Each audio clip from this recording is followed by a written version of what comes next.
And we're live.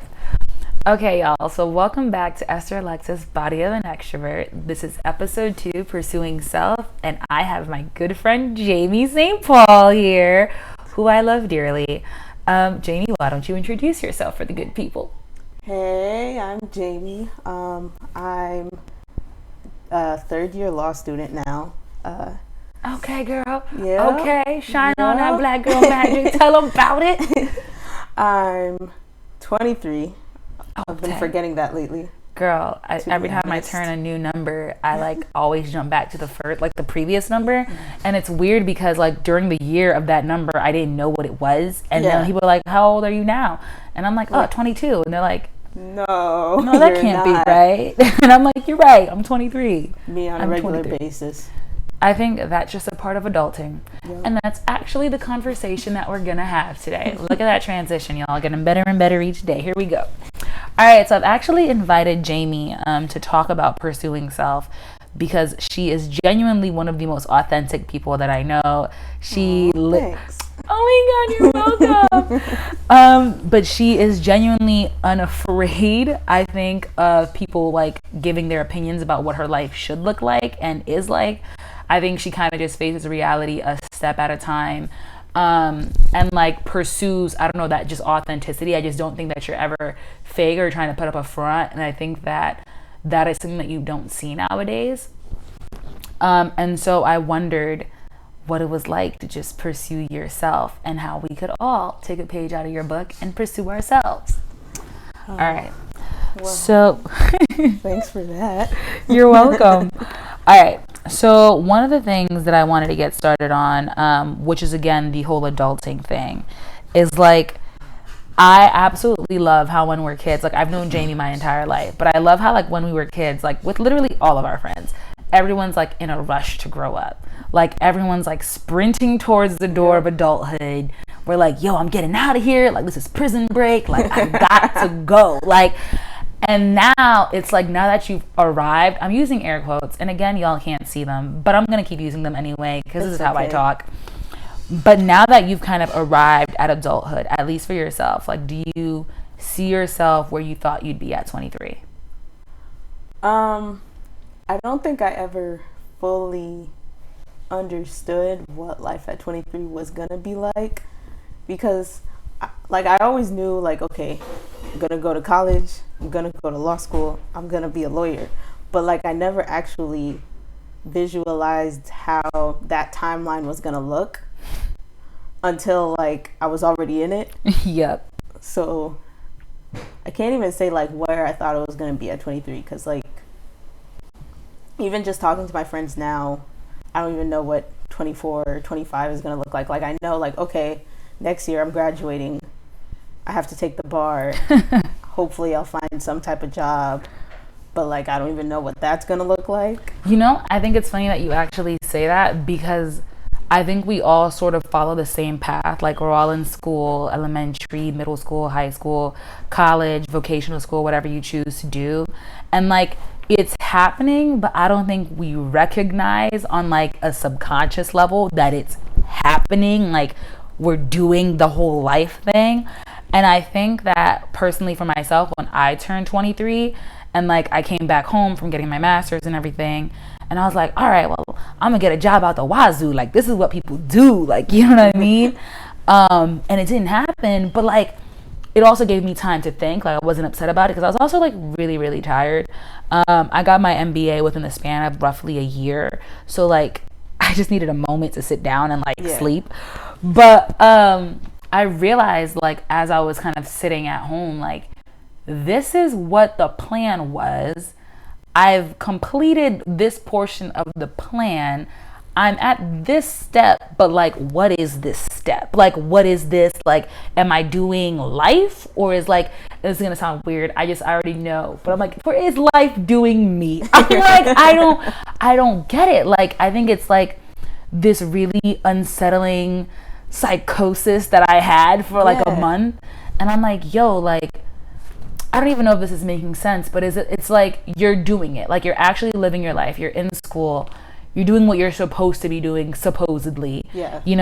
And then you realize, what am I actually doing? Yeah. Like, what is life actually about? Like, what am Yeah. I supposed to really be doing? Because it can't really just be all school or whatever. It can't really just be all job or whatever. Exactly. Like, there has to be some kind of greater meaning, greater purpose, right? Yeah. So is that something that's dawned on you? Yeah, just because, especially in law school, there's so many people who don't just go straight in from undergrad to law school. Like, they'll spend maybe a year, 2 years. Some people are like, I've had a full career. I have 3 masters, and now I'm going back. And then to there's school always after like 5. several people who are like, I have kids, I've lived my whole life. Exactly. And I'm like, I literally just learned how to make avocado toast on Tasty from Facebook. Like, I'm living the dream. Especially for me, since I was in a program, like a 3+3 program. So I finished my undergrad requirements in 3 years. My senior year of undergrad was combined with my first year of law school. So, like, literally had no time to process. Like, I was like finishing up undergrad, and then it's like, as I'm finishing up, I'm getting ready to start law school. Meanwhile, everyone I started undergrad with is like, oh, I'm still in undergrad. And I'm like, I technically am too, because I don't have the degree yet.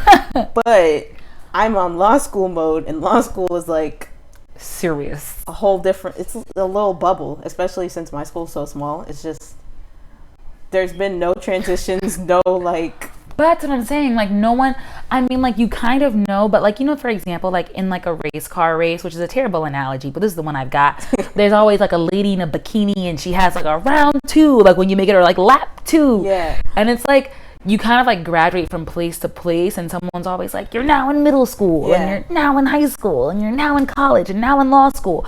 But like you said, there's no time to fully process it and understand the implications, I think, that it's going to have on your forever life. Exactly. And I feel like it's just so funny, because when you're younger, you're like, yo, like, this is what I want to do with my life. And like you say, for example, like, you want to be a lawyer, you want to be a doctor. If you're Haitian, you really only have those like 2 options plus an engineer. Yeah, I was just about to say engineer too. Or nurse. Those 4 options are laid out on the table for That's you. it. Pick one, be successful. But it's like you pick one and you don't fully understand what it means to be those things, and yet we pursue them without fully processing what it means in our lives, what it means for our social lives, what it means for like our spiritual lives, our emotional lives. Yep. And it makes me wonder, like, how then do we pursue ourselves once we've already begun pursuing this person that we kind of are? And like, you know, do you know what I mean? Does that make sense? Yeah, I think so. I think, because especially growing up, like, I think the first time I met a lawyer, I have to say I probably was I in college? I might have been in college already. Like, I never knew, like, I didn't know lawyers. You just had an idea of what it was. You saw it on TV. Yeah, and like, I read one book once that like talked about like the ins and outs of criminal law, and I was like, that's what I want to do. Mind you, now I'm like, I'm never doing criminal law. Never, ever, ever. Like, don't ask me. Like, everyone loves to say like, oh, now I have a lawyer, so that means if I get arrested, you'll help me, right? No. I won't. Sorry. That's not my practice. Definitely not. So I think that also plays a role in it, especially when you're coming from a background of just not seeing people in those positions, but knowing that that's the standard, that's like the level that you're supposed to aspire to. I think that was profound, because I think, and we're both Haitian, so like we've been running in the same circles all our lives. Our dads are really close, so I've known Jamie forever. But both of our fathers kind of came here. Your father came here for like theology. He came like, you know, to study school and all that stuff. My dad came more to pursue like a whole life kind of a thing. You know what I mean? But at the end of the day, I think that within our demographic, which includes more than just West Indians, but like even blacks and like Hispanics, and all minorities really, you don't necessarily have that example in the household. Not to say that they weren't great at what they were doing. No. But you, like, they told you like, these are successful people, like these are successful things to aspire to. Because they're stable. Money's always going to be there. There's always going to be a need for those. Exactly, but there was never someone you knew like that was that person. And I think that that's a first generation immigrant problem, is that we're trying to pursue the success that our parents wanted to pursue upon their arrival here, kind of a thing. And so we don't have those footsteps to follow, and so we're blazing our own trail, and in that sense trying to pursue who we are expected to be, and all of the while we're doing this based on an idealization or romanticization, I always mess that up, on an like of what we thought it should have been, kind of a thing. Exactly. And I think it's so funny because like adulthood is similar to that. Like they romanticize it. Like, have you ever seen that show 16? Like, I'm 16, starting to find my way. I think so. It sounds familiar. Okay. Vaguely. Even if you watch like Kim Possible, like, or like any show, like Disney shows, Cartoon Network, they were like, yo, like when you're a teenager, like you're gonna be running that house, like you could leave with your friends, you could party. It's so dope. I was like, definitely not. That is not what happened. Like, I turned 13 and my mom was still like, you can get these hands any time of day. Put your eyebrow down. I like the way your eyebrow is standing up on your face. I was like, wait a minute, I'm 13, I'm grown. And then I was like, you know what? Obviously, I misunderstood. Kim looked 13, but she must have actually been 18. And that's when I can start acting like a grown up. And even then my mom was like, and you can still get these hands. And she was like, and I'm not going to tell you a third time to put that eyebrow down. Like, it's just so funny. I think that we're accustomed, particularly in the American culture, where we're chasing the American dream, sort of to romanticize everything. And that even means our struggles, that means growing up. And I think because we do that, we don't have the time to truly process what it should be. We're chasing what we think it ought to be, but in reality, we're not taking note of what it is. Exactly.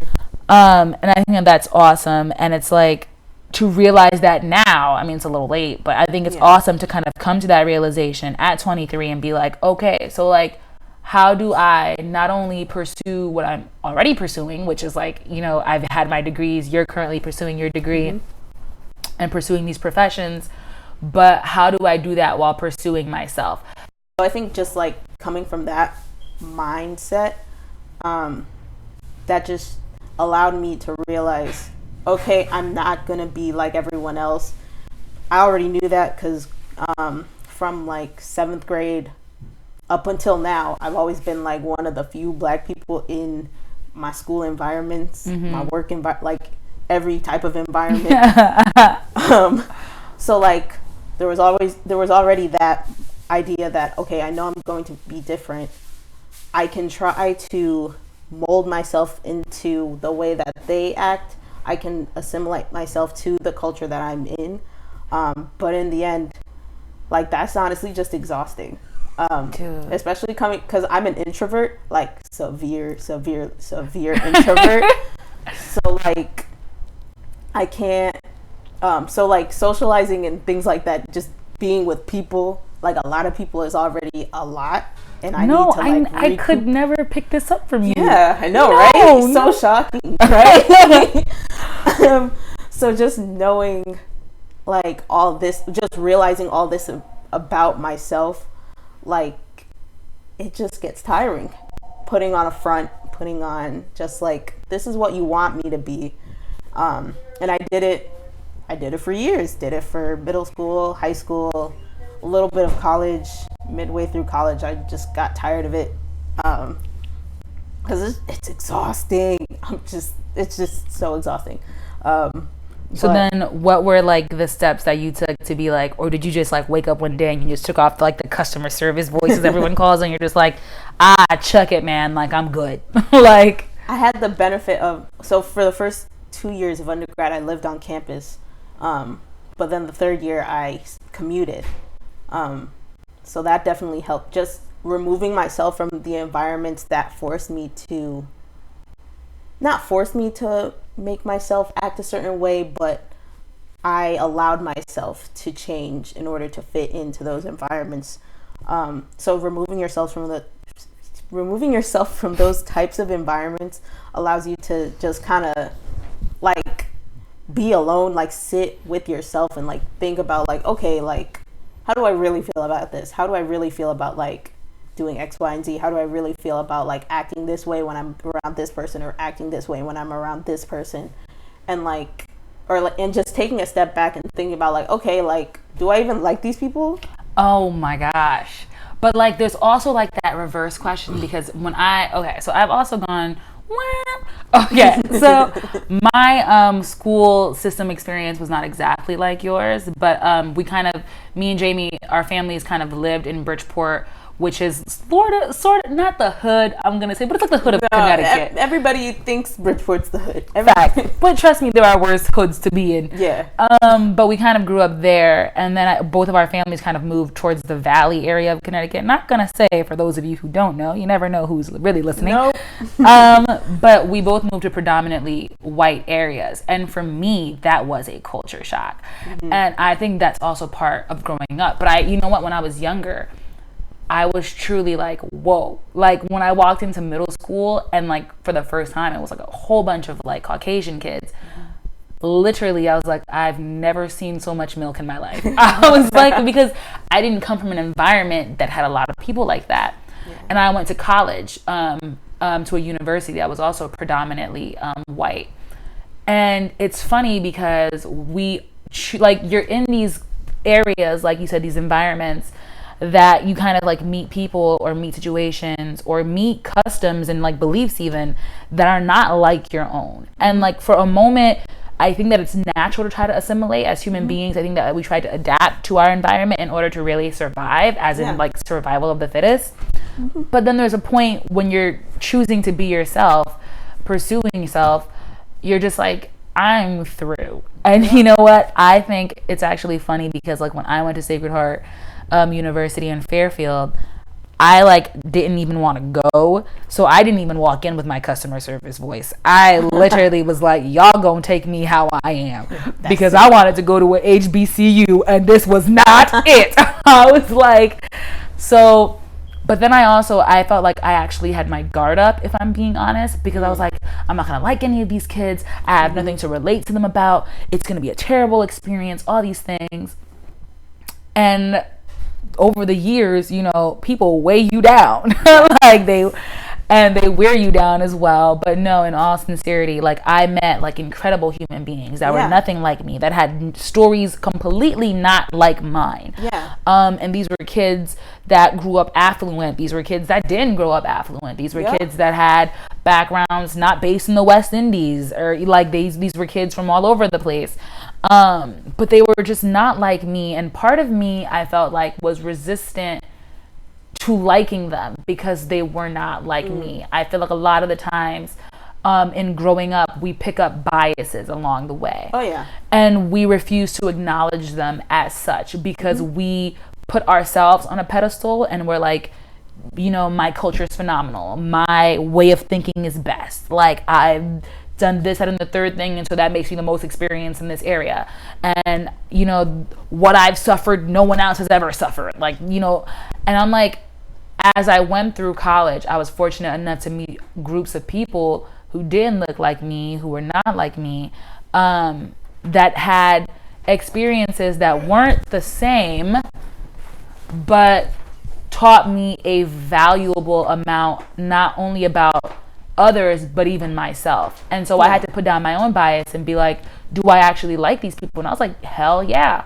And then there were some cases where I was like, and absolutely not. If I never see you again, this will be a blessing. Yeah. And in undergrad, like I had a similar, like, even though undergrad was the time that I really started to just put my guard down and like stop putting on a front, like I did meet some great people, basically everyone that I met in undergrad was great. It wasn't their fault.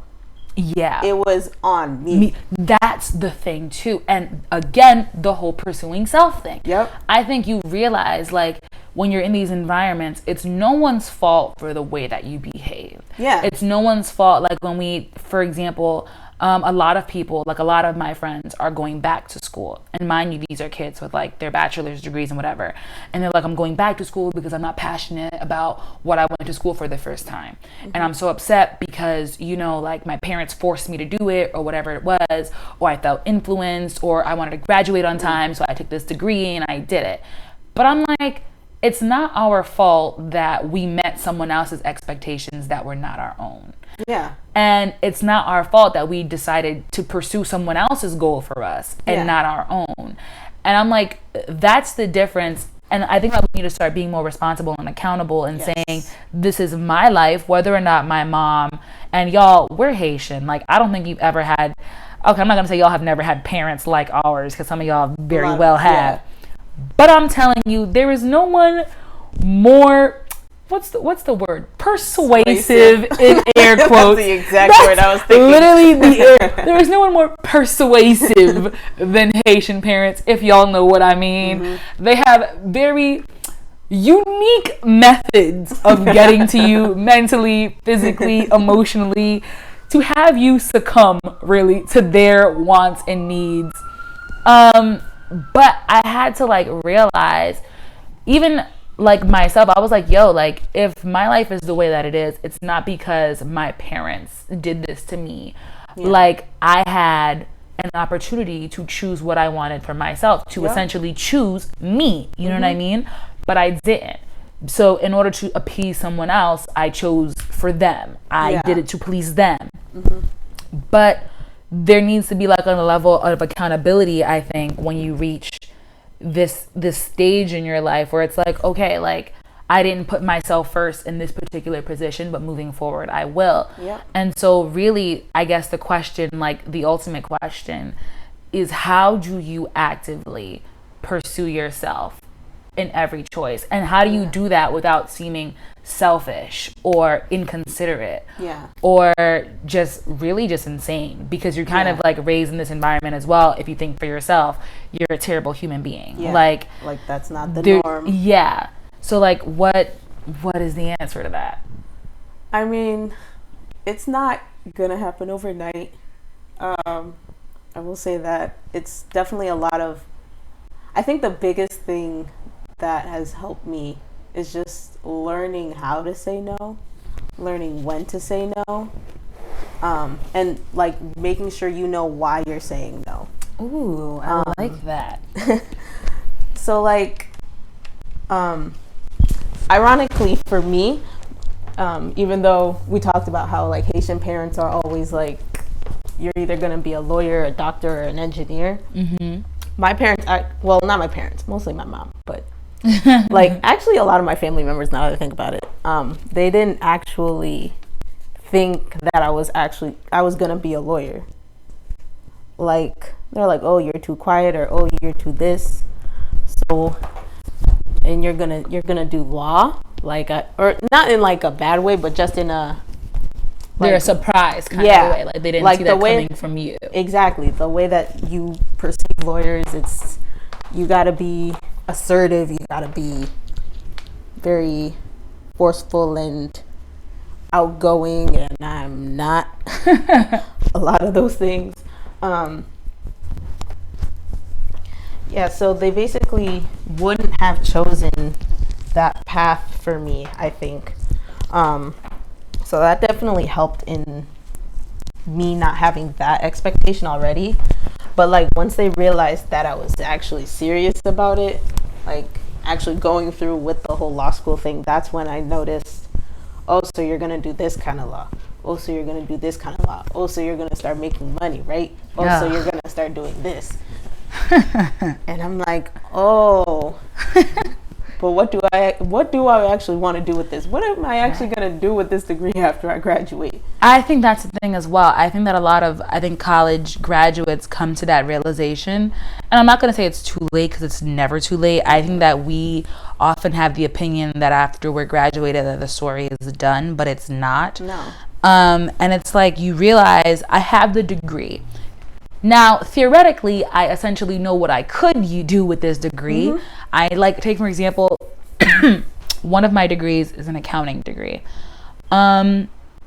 I'm not going to get into how I got into accounting because I'm not even good at math, folks. But I have an accounting degree, but I knew from the get-go that I was never going to be an accountant. Like, I was just not called to do accounting. Like, it was just not ever for me. However, when I graduated, I was like, how can I use this degree to further what I actually want to do? And then I was like, okay, but what do I actually want to do? Yep. And people were like, that is literally, like, all of my friends who were in accounting would look at me as if I had like a third eye, a fourth ear behind my neck, like fingers between my toes or something. I don't know. But they're like, you're getting an accounting degree and you don't want to be an accountant. Yeah. And then they were like, but accounting, like, you get such a phenomenal lifestyle, like, you get so much money. Yep. And I'm like, and like at this time I had been working for an accounting firm for about a year because, you know, you have internships and stuff. And I literally knew, like, I literally said aloud, if I sit down in front of a computer to do numbers for the rest of my life, no, correction. For 3 months after graduation, I will take the cords behind the computer and I will end it all. I was like, I won't. It's not for me. Like, I think that it would actually ruin my soul. Like, it would tear me apart. And maybe that's just because I'm someone who's too, I don't know what word I would use there. I don't know, just too, I'm not going to say energetic because I feel like there are energetic accountants. I'm sure. I've never met one, but I'm sure they exist. But I guess I'm just too extroverted. Like, I love dealing with people and like talking. Obviously, you need the one-on-one, I need like human interaction. Like, I need things that are going to keep me excited. And numbers don't talk to you. You know what I mean? Like, they don't, at least for me, don't spark that fire. And I need that to be fulfilled in my everyday life to function. Like, you know? So I was like, I can't apply that degree there. But I was like, but I'm growing up now and I need to be realistic. And so does that mean that I sacrifice my own joy? Because I actually wrote a blog on my blog page, which is Path to Womanhood. And the link will actually be below this video. But I was like, essentially, adulting shouldn't have to mean giving up your dreams. And so I really sat myself down and I was like, kiddo, what do you really want to do? And I was like, I love business. I think business is awesome. I think if you know what function in business you want to be in, great. I love people, so I'm like in the HR field. But I also know that I want to use my business degrees to further even what I do in my personal life, which is blogging, which is now podcasting. And that's something that I had to figure out or come to the realization of, like, recently. Do you know what I mean? Yeah. Because you can monetize these things. And if I'm being honest, I don't know if I really want to monetize them, but having the ability to do so is great. You know what I mean? Yeah. And so it's like, these are like sit down conversations I think that people aren't having with themselves because they're like, I have this degree, I'm just gonna get a job because I need to be successful, I need to grow up. I'm using air quotes while I'm saying all of this. I really assume that people can see them, but they can't. And I'm like, growing up shouldn't have to mean like foregoing what makes you happy or foregoing yourself. You know what I mean? And so how do you in your everyday life like pursue what you want? Or even like, here's even a better question. Do you know what you want in like your personal life? Your passion. Like, I know that you're pursuing law, but is there something in law that you're passionate about? And the answer is, I don't know. I still don't know. And that's okay too. Yeah. And like, I think one of the, what's the word? One of the comforting parts of law school is that a majority of people in law school kind of have that same mentality of like, I don't know. Now, granted, some people are like, I don't know, I'm just going to take whatever job pays me.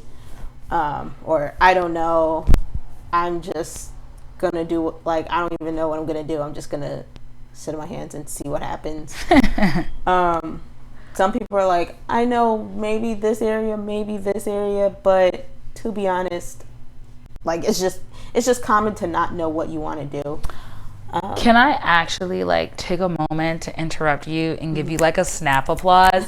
Because, dude, I think that we are allergic to saying I don't know. If you don't know, you don't know. Facts. I'm like, yo, like, why put yourself in a situation where you are probably like that you will probably hate? Like, take for example, like my accounting position.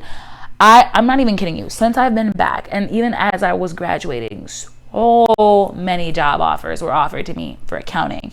And I was like, no. Yeah. I was like, I don't know what I want to do exactly. But I know what I don't want. But I know for sure what I don't want to do. And I was like, absolutely. And all my friends were like, that is literally the dumbest thing I've ever heard. People have called me picky, ungrateful, entitled. It's not and I'm like, picky. no. It's not being entitled. It's putting yourself first. Oh my God. Because what employer wants someone at their job who doesn't want to be there long term? Literally. And I'm like, yo, like I would rather sit at home. Woo, that's a big statement I'm about to make. I would rather sit at home and hear my mother nag for 24 hours straight every single day. I take that back, God. You know I'm exaggerating. But like I don't know. I think it's such a powerful tool to finding out what you do want. Yeah. Because when we're just running this like course of like, I'm going to do this one thing. Yeah, we kind of don't take the time to say, but this is actually what I want to do. Yep. And I think it's kind of separating. And I always try to go into like the semi-spiritual when I say these things, because that's just who I am. But it's like I see people as having like a soul and like a mind kind of a thing. Like your body, your mind, whatever. But there's like also the soul.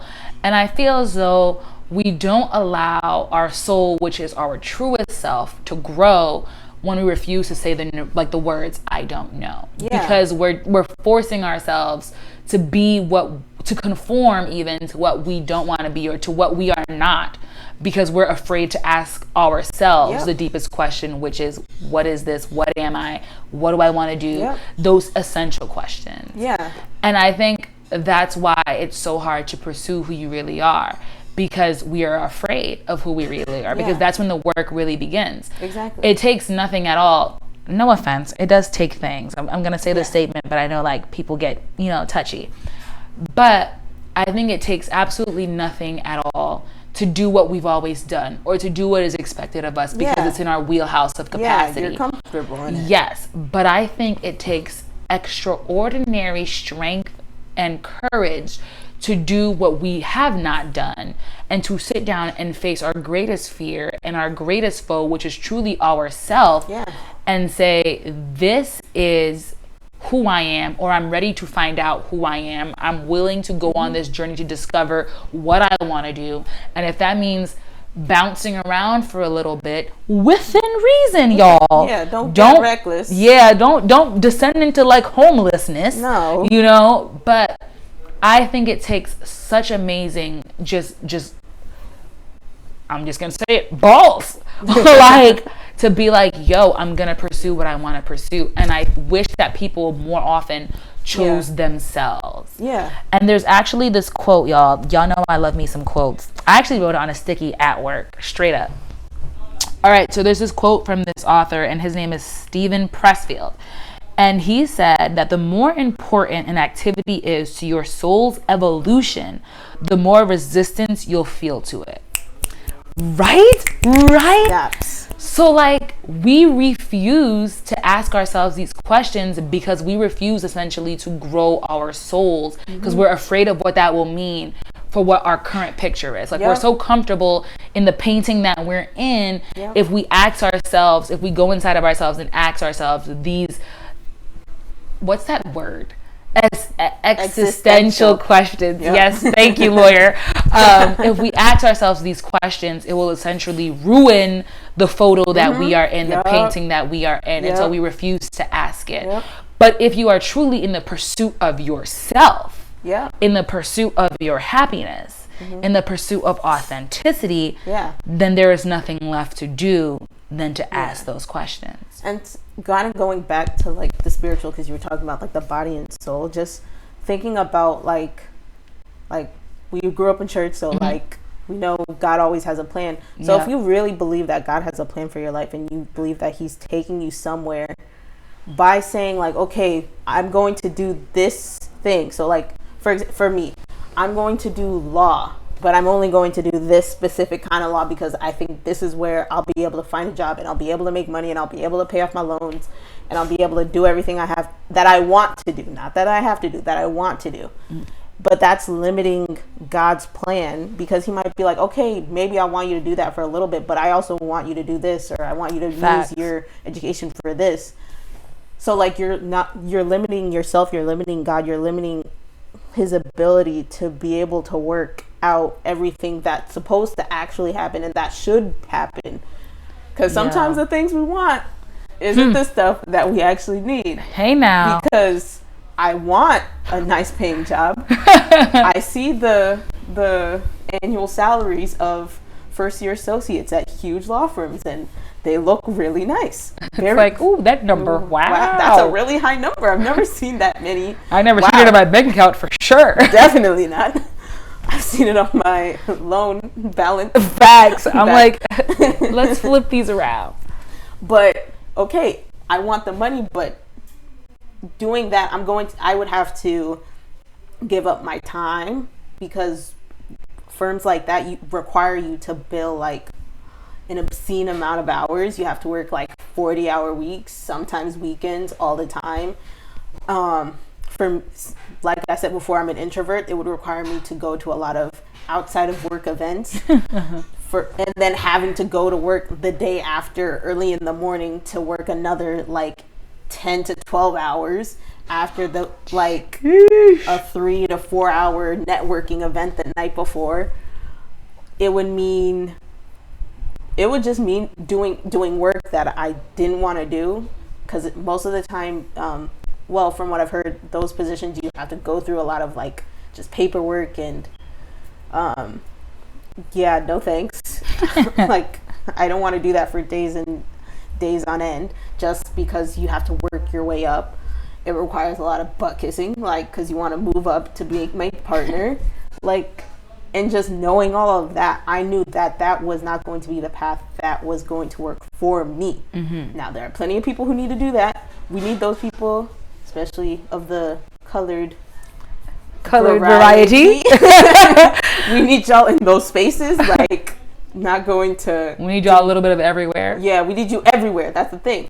So I'm not going to be that person in that space, but I know that in whatever space I end up in, it's going to be because that's not only what I might be good at, it's also going to be something that I'm actually interested in. It's going to be something that I want, like I find not joy or peace necessarily, but I'm happy with doing. I'm not content with doing. Yes, that's the word. There is a difference between happiness and contentness, folks, and y'all need to learn all about it. Yep. Definitely don't want to find happiness and joy and peace in a job because jobs are temporary. Company can go under any. Look at Jamie giving y'all knowledge, folks. Y'all better listen up. It's just, you just watch people. You watch people enough, you see the mistakes they make, you see the choices they make. Not necessarily mistakes, but you see the choices that they make and how those choices affect their day-to-day lives. And like, that's my biggest thing. I'm like, I am watching whoever I can watch to see what they did and see if I want to do that too.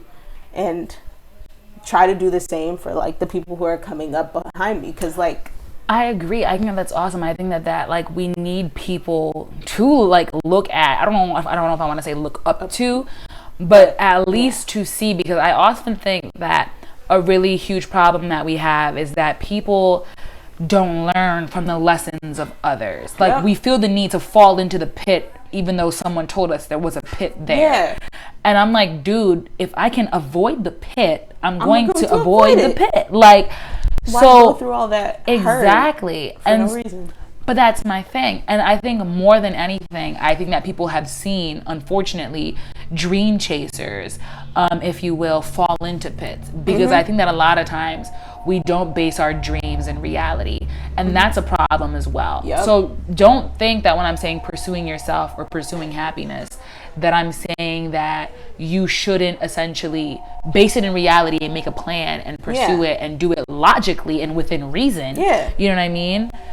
But I also feel as though when we're looking at things like pursuing happiness, pursuing our dreams, and etc., there's like this balance almost of like the light and the dark. And we are so often used to seeing the dark of like the unknown. That's what we're like most afraid of, is like the unknown that we're unwilling to try. But it's also like, in order, like, Denzel Washington actually said this. He was actually like, if you don't fail, you're not trying. And he's like, and in order to get something you've never had, you have to do something you've never done. Right? I was like, okay, Denzel, not just good looking, okay. But, and that to me, and he was also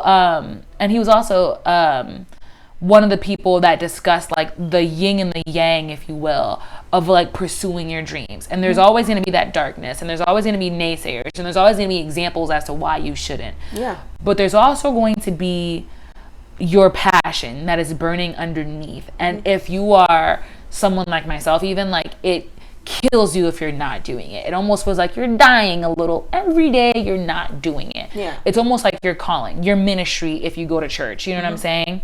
And you have to realize that in order to kind of like reach your dreams, in order to kind of like have the will to do these things, it all starts off with knowing who you are as an individual. Yep. And knowing who you are starts off with the question of kind of, how do I pursue myself? And how do I do it on a day-to-day basis? So like, give me an example where you like pursue yourself on the day-to-day. That's a hard one. Yeah, that is. Just for like tips and advice and things for people listening. Like, what would you tell like college Jamie freshman year or like sophomore year? It's okay to be by yourself. Oh my gosh. Like, yo. That's the biggest thing, because I think, like, naturally, like, no matter how introverted or extroverted you are, like, we as human beings, we want some type of social interaction. We want that, like, person to person, like, one-on-one, like, you want to relatability. Yes. You want to have that person you can talk to, and you want to find that person you can talk to and be with just friends and hang out and have fun and enjoy life, blah, blah, blah. But the reality is, if you spend all of your time with other people, you'll end up you'll end up allowing their perception of you to become who you actually are. Y'all not here right now. Jamie dropping bombs out here left and right. Y'all not even taking cover. Like, but it's just be by yourself. Think about, like, what do I actually like to do? Because whenever, like, you know, when you do like the intros at orientations and stuff, they're like, oh, what are your like hobbies and stuff like that. It got to a point that I legitimately did not have a hobby. Child. I was like, what do I do? I don't know. I sleep in my spare time. I watch movies sometimes, but like, I'm not even like a movie person. You know, I play on my phone. I don't know. I just find whatever. You know, and like, I think that's the thing is there's not only like okay, let me phrase this properly. I not only think that it's important to know that it's okay to be alone, but I also think it's very important to admit that sometimes we're afraid to be alone with our thoughts. There is no louder space in the space within our heads. Yep. And what is worse, I think, is that when we sit in echo rooms, and I call people who look like us, who talk like us, who have no different opinions, echo rooms. Yep. And I am so actually happy that I grew up in places where I was continuously culture shocked, because had I not, I would have been in an echo room my entire life, and it would have stunted my growth. Yep. As you said, I think that we grow on a social level with other people, and even on an individual level. Because I think that if you never have someone to challenge your ideas, to expand or expound on their own, or to introduce something to you, then you're not growing. Yeah. And if we're talking about the pursuing of self, you cannot be by yourself continuously to do it, but there has to be a balance, like everything in moderation. Yeah, because you won't even know what you actually believe, what you actually value until you're talking to someone who doesn't agree with you or doesn't have the same values or beliefs as you. Absolutely. And those are honestly like the best ways to really like, because they force you to be like, do you actually believe in what you're saying? You know what? I used to love debating. I don't now, more so because I feel as though people can no longer debate. They argue now, and those are two very different things. But I love debating because I think that it forces you to come face to face with what you're saying. It forces you to come face to face with your ideologies, with your faith, with your sense of self. All of it. Like it puts you, it opens, if you were a map, it opens you up and it makes someone else look at you. And you're essentially representing yourself, and you start saying things, and when people refute or rebuttal with you, you're kind of like, whoa, there is a gaping hole in my boat that I need to fix. Like, or I really don't believe this. Like, one of the topics I think that a lot of people have come to terms with about that or are odds with is now feminism. Like, feminism, I think, has blown up into this whole thing with the Me Too movement. But I think it's also taken off a layer of what is just blanket feminism. Like, we all support women. I've never met someone who's like, screw women, they are the worst. If you say that, high key, you are the worst. But I've never met a woman say, you know, I hate other women. That's just not a thing. No. But knowing now, like knowing what I know now about feminism, taking off those layers, if you will, not just taking what someone gave me and making it my own opinion, you know what I'm saying, but honing my own. I'm now like, yo, I don't know if I could call myself a feminist, but I am in support of all women everywhere. I support them in this, and I am an advocate in this, or this and the third thing. But there are different types of feminism. Like it's all these like subsects and things. But these are also things that we've now had to take a look at, or a closer look at, and inspect ourselves upon. Because if we're going to call ourselves these things, if we're going to use these as our identifiers, then we sure as hell don't want, you know, it to one day rock our own boats. I think that's a problem as well. Like, we're often fighting a good fight for something in particular, and we know one snippet of this fight, and so we're like, this is now my identifier, like this is what I do. And then someone's like, but you also know, if you look into that, that's not what you are. I think a good example of that, which I hate talking about, is politics. I think that there was actually a blind study of college students, and they had kids who like essentially identified as everything under the green blue sea, like independence, green, blue, red, all of it. And they had these kids take like a test, and like over 50% of them did not, in their ideals and beliefs, match the party that they affiliated with. And they were like, so why would you be with a party that you're not affiliated with? And essentially it's because they've allowed someone else to tell them what it is, but it's not who they are. And so again, it's like, we need to take the time to know who we are. And in order to do that, we need to kind of deconstruct ourselves from the very base, and then relay that foundation down and build who we are, on like work our way up, if you will. Exactly. So I mean, it's definitely easier said than done. Like, it's not gonna be fun. It's not. You're gonna see stuff about yourself that you're not gonna like. You're gonna stumble and fall and make a fool of yourself. But I think that towards the end, that it will all be worth it. Like, I would rather be myself than anyone else. And like, granted, I'm just now opening the door and like learning all of me, because I feel as though a lot of the times we fall into either stigmas or characterizations about about who we are.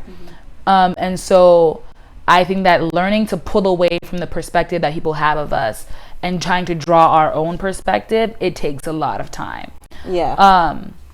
But I think it's so worth it. And I think it lifts clouds. It like saves you on rainy days, because at the end of the day, Jada Pinkett Smith and her Gammy, you know who she is, said No one can hurt you with your own truth, man. And that is the truth. That is the truth, the way in the word. Because people can't take that from you. Exactly. Like, exactly. If you're not being authentically you, like, people can just be like, if you mess up once, they could be like, oh, well, then you can't be who you've been saying you are. But if you're just being you, like, through and through, like, what are they going to say? They can't. Facts. They can't say anything. Can't hurt you with what's yours, man. Like, like, they might be like, I don't like that. All right. And I'm going to live my best life anyway. Yeah. Like, if it's not constructive, like, I don't have to listen to you. If you're not saying it in love, if you're coming at me with something that you think is wrong with me just for the sake of telling me that I'm doing something wrong. Yeah. I don't have to listen to you. I don't need this energy in my life. I don't. But, I mean, again, like, I applaud anyone who's doing it.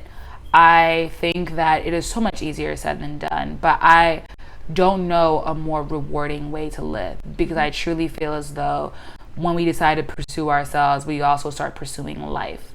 Yeah. And we start living life and not having just lived. Like, you know what I mean? Or existed, if you will. I think there's a difference between existing and living. Like, you just, whatever happens, you're at peace with yourself. Like, you know, it's dope. And I hope that anyone and everyone can, like, come to realization with that one day. Yes, definitely. It's not going to be easy, folks. It's okay saying, I don't know. And honestly, it's really the only way to live. Yep. I don't know and know. And no. That's a big word, yo. That's actually the yes word of the year is no. Yeah. All right. Okay. So, Jamie, I am so glad that you came out. I'm glad that you decided to speak to me in spite of your introvertedness. And it's so funny because my podcast is Body of an Extrovert. So it's like, I thought it'd be ironic. It is. It is. Oh my gosh, I should have that as like my description in the YouTube page. I will. Okay. Okay, so thank you so much for coming through and dropping your wisdom on us, girl. We are all hoping and praying for your success in law school. Thanks. That was like the worst of my life. Just like, thanks. Hey, but as long as y'all are pursuing yourselves, thanks again for joining us at Esther Alexis, Body of an Extrovert. We will see you the next time.